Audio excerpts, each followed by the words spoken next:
Hi, for today's tear done, this the Elkis Q37 telegraph distortion measuring receiver. So it is an obscure piece of equipment to test telegraph lines apparently. Made in Hungary. It was super cheap on eBay for several reasons. First, nobody needs a telegraph distortion measuring receiver. And second reason, it is actually 1/3 empty. We are missing at the back at least the power supply, maybe something else. And you can see also we are missing the two feet. So it is why it was only 10 euros onto German eBay, but we are still left with one nice metal case and with 2/3 of it filled with Hungarian electronics. So I guess it will be interesting to have a look at it and see what exactly we are dealing with here. You can see on the front first, nice handle, thumb screw to extract this drawer unit, reset button, mains button with built-in LED, raising edge suppression button, baud from 50 to 200, input for probably line, ground, Morse key or telegraph key, switch maybe, and some other functions here, even a memory function. And of course the main area of interest is this big ring of apparently 100 LEDs. I am not sure, maybe we have Soviet-made LEDs here, it should be cool. Serial number 131/89, probably the 89 is the manufacturing date. So it is very easy to open. In fact, it is just a matter of pulling or trying to pull at least on it, and it will come right off like this. Nothing left in the case except the two nice aluminium rails here, you can see, and one nice frame. So this case maybe reused for a project or something. I am not sure. I do not know yet what I will do with this thing. But now time for the overhead camera and have a look at the electronics. So before we have a look at the electronics, one more look at the front panel. You can see the very nice chrome-plated hardware here and here, and you have the Elkis Budapest logo made in Hungary. It is the first time I see this company name, and Google has absolutely no information about it. It is totally obscure. Okay, about the contents. First, the power switch. We have two wires for the LED in it. We have this protective plate that states high voltage, and apparently it is routed directly to the back connector with thick wires, so it must be switching the mains, but we are missing the power supply completely at the back. And about the electronics, here is what we have. We have 5 circuit boards plus one in the front for the LEDs. 4 of them are identical like this one. A set of 25 integrated circuits, 74121 PC, with their 10 microfarad electrolytic decoupling capacitor, which is quite weird. Usually you do not see electrolytics for decoupling. And if you count 4 times 25, it is 100. It is the number of LEDs we have in the front. So apparently each LED needs one of these circuits to be driven probably some logic circuit. Somewhere the pinkish resistor here, Hungarian made most probably, but you can notice the connector here is Souriau. So it is a French made connector for some reason. That code of 1988. On this connector, it is not every time you see that code onto Western made parts, and it is consistent with the 89 in the serial number. So, how this card is secured? We actually have this contraption here. You have to unscrew and it will release the circuit board. You can also secure this in the back here. Then you will be able to disconnect the circuit board from the connector, but you can notice, for some weird reason, they did not use a connector on the wires here, so you can undo the circuit board but only halfway. It is really weird.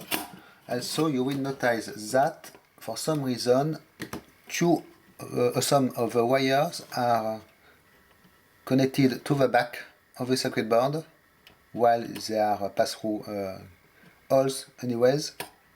Why they did not do them all the same side, and why they did not include some kind of connector here, I have no idea. So we have two circuit boards like this on this side and two on the other side. If I undo them all, it will reveal the middle PCB. So here in the front you have not much, you have just the circuit board with the LEDs. You can see there with the tracks. There is no other components on it, just the LEDs. So it is not necessary to undo it for now. You have the switches, some Russian resistor with a coil around it, the banana plugs, other switch here, and it is all. Quite unusual red lacing tape on these wires. And here the main PCB. We have Soviet-made resistors. We have the famous 155 LA3 IC of Soviet manufacture with a very nice Soviet company logo, as you can see. We have more of them here. So these ones are quadruple AND gates, I know. Very famous IC. We have what seems to be the main brains of the thing here. 74154, and all these chips, the non-Soviet ones, are branded MEV. So it should be worth trying to see if there is any information about a MEV company in Hungary. More 155 LA3, a lot of them. And interestingly enough, you have this crystal here, socketed but not really well secured, with the handwritten frequency on it. No brand, nothing, no stamping, no gold pins, just a handwritten frequency. Quite unusual. What else? Adjustable resistor, coil and capacitor here. The whole collection. You can notice on the track here plus 5 volts and 0 volt. Spoiler, I did already try to power it on. The only thing I have is the mains switch light that will light up, but nothing else happens. Even if I try to inject some signals in the banana jacks and everything. So it does not much else than this, because I guess it might be missing something at the back.